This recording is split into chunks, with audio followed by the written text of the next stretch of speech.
সবাইকে আমি এটাই বলবো যে যতটুকু পসিবল সচেতন থাকো।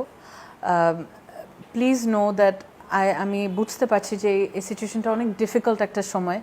অনেকের বাসায় মেবি ফ্যানও কাজ করছে না, বা অনেকের বাসায় মানে ইলেকট্রিসিটি নাই।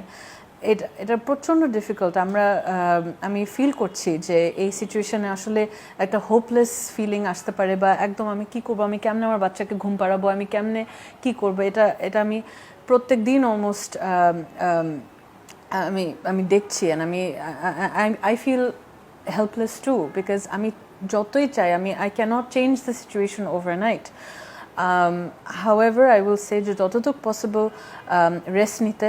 যদি আমার শরীর খারাপ লাগে, যদি কারো শরীর খারাপ লাগে, যদি কারো মাথা ঘোরা, বা যদি কোনো মানে কোনো কারণে একটু ওই জিনিসগুলো you have to pay attention to your body. মানে আপনার শারীরিক অবস্থার নিয়ে একটু সচেতন থাকতে হবে। পানি বেশি বেশি করে খেতে হবে। আর মহিলাদের ক্ষেত্রে কিন্তু এটা অনেক ইম্পর্টেন্ট, বিকজ মহিলারা পানি বেশি খায় না বাথরুমের কারণে, কিন্তু ওইটা ওভারকাম করতেই হবে। We have to face our fears of all the challenges that we have and understand that heat can be very deadly. এই গরম কিন্তু বাংলাদেশের হিস্ট্রিতে কখনো হয় নাই।